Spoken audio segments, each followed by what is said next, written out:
Kita pergi ke uh, Salafiyah Marhalah Zamaniyah Mubarakah ala Madhab Islami. Kitab Syekh Said Ramadan Al-Buti. Buku ni sangat-sangat penting. Wallahi sangat penting. Syekh bertanya, ikut salaf tu maksud dia apa? Ikut akwal, ikut pendirian-pendirian spesifik salaf ataupun mengikut manhaj salaf. Mana yang sebenar-benarnya mengikut salaf? You ikut their individual decisions ataupun you ikut the kaedah, the principles that they hold on to. Faham tak? Sebab kalau awak ambil pendirian salaf secara individu, you will have big trouble. Sebab apa? Awak akan nampak pecanggahan yang banyak. Sahabat ni cakap ni, sahabat tu cakap tu. Betul? Tapi kalau you ikut metodologi, you akan boleh harmonikan. Kenapa sahabat ni cakap ni, di sini dan pada waktu itu? Kenapa rumusan dia berbeza dengan sahabat yang tinggal di sini? Oh, sebab konteksnya berbeza. Sebab keperluannya berbeza. Tapi kalau you ikut sepatah-sepatah, Ibn Abbas cakap A, Abdullah bin Mas'ud cakap B, Sayyidina Bilal cakap C, you will have big trouble. Dan bila kelihatan seolah-olah macam ada percanggahan, di situlah ulama datang pecah kepala dan bincang. Kenapa berbeza pandangan? Bahkan bukan sahabat saja, pendirian-pendirian Nabi SAW dalam keadaan yang nampak macam sama, tetapi sebenarnya tidak sama. Ada yang datang kepada Nabi kata, aku cium isteri waktu puasa boleh tak? Nabi kata, boleh. Ada yang datang kepada Nabi, tanya soalan yang sama, Nabi kata tidak, tidak boleh. So macam mana nak faham?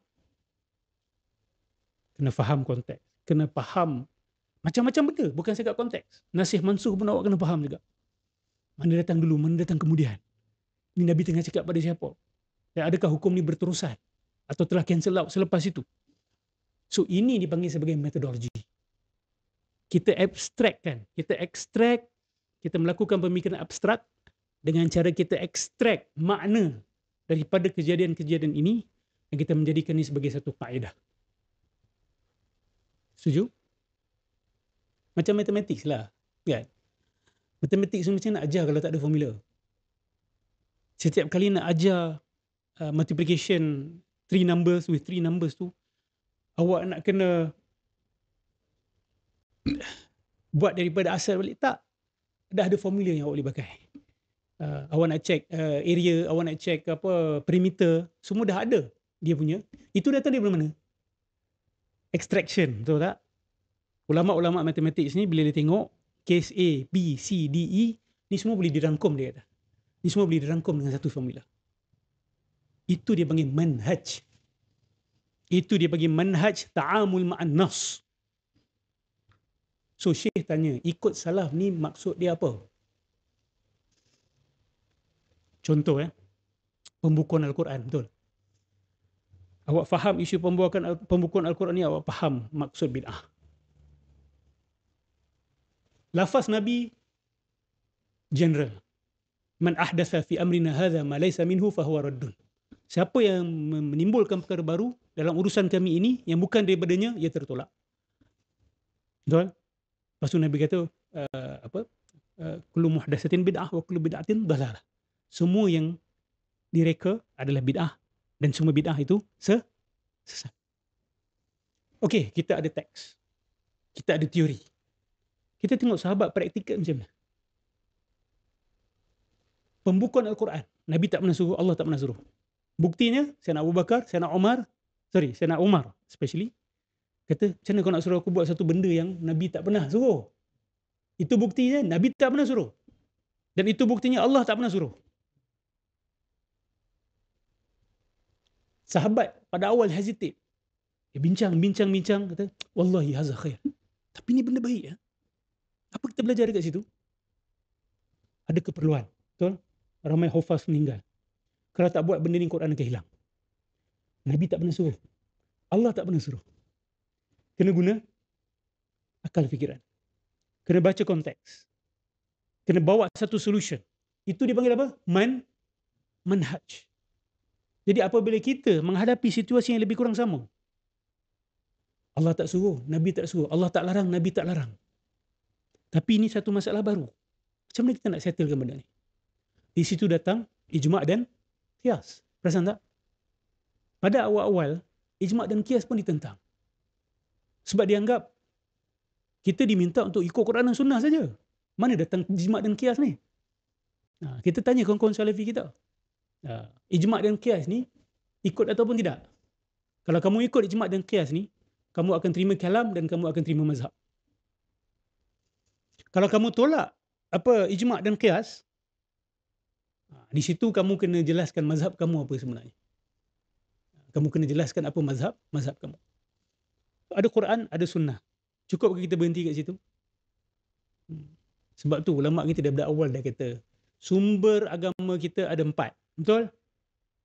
Quran, sunnah, ijma' dan qiyas.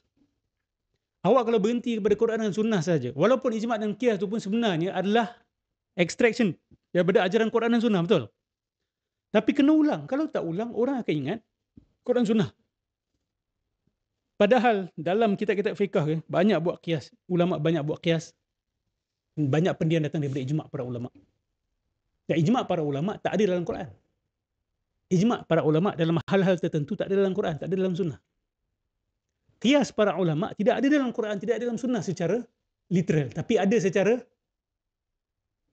methodological. Faham? Secara manhaj ada sebenarnya dalam Quran dan sunnah. Tapi secara juz'i, individually, memang tidak ada. Dadah haram ada tak disebut dalam Quran dan sunnah? Tak ada. Tapi nak kata ada pun boleh. Secara manhaji ada. Secara literal, zahiri tidak ada. So ini soalan Syekh yang besar. Saya tanya, ikut salaf ni maksud dia apa? So kalau kamu kata ikut salaf ni mengikut metodologi salaf, that's what we've been saying. That's what the manhaj of Ahli Sunnati wal Jamaah was built on all this while. Al-Asy'ariyah wal Maturidiyah, fuqaha 4 madhab, semuanya berdiri di atas apa? Nak ikut manhaj salaf. Nak ekstrak daripada perbuatan, percakapan salaf, formulas. Manhaj yang kita boleh apply. Itu sebenarnya yang mereka buat. Sebab tu bila ada datang satu grup yang kata kami salafi, kita balik kepada Al-Quran dan Sunnah, ini telah memecah belahkan jiwa umat. Kenapa? Seolah-olah dah tak ada dah aliran yang mengikut salaf. Sehingga mereka kena seru kita kembali kepada salaf. Al-Asy'ariyah wal Maturidiyah ni seru orang kembali kepada apa? Fuqaha 4 mazhab ni seru orang kembali kepada apa? Wallahi. Kan? Kalau tanya dia orang, dia kata Aristotle. Kan? Dia orang tak tahu Aristotle banyak setuju dengan salaf ke? Mana dia nak letak bila Aristotle setuju dengan salaf dan salaf setuju dengan Aristotle? Saya nak kata isu majas hakikat ni salaf setuju dengan Aristotle. Ibn Taymiyah ni tertendang keluar. Dan mengikut-mengikut dia ni adalah syadz. Mereka ni bercakap seolah-olah macam Aristotle ni, semua yang dia cakap semua bercanggahan dengan apa salafus salih kata. Betul ke begitu? Tidak. Banyak perkara yang Aristotle kata salaf pun cakap.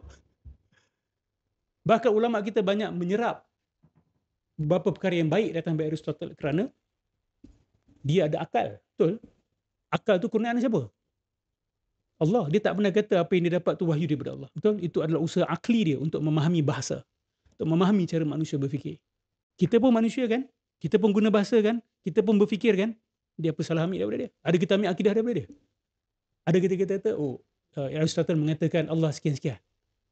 Tidak. Kalau kita ambil, kita sudah tapis setapis-tapisnya. Dan kita dapati, we saying the same thing as him. So why should we reject something that is true? Dalam akidah Asy'ariyah yang kita belajar, yang betul-betul yang salah-salah, tak kira datang daripada siapa. Betul? Yang betul-betul yang salah-salah, tak kira datang daripada siapa. Tapi ada sebahagian pihak ni, dia cukup mengatakan akidah Aristotle seolah-olah macam, kita dah bagi knockout punch. Setakat tunjuk persamaan dengan Aristotle, maksud dia salah. Apa benda ni argument ni? Kita tak goyang sedikit pun.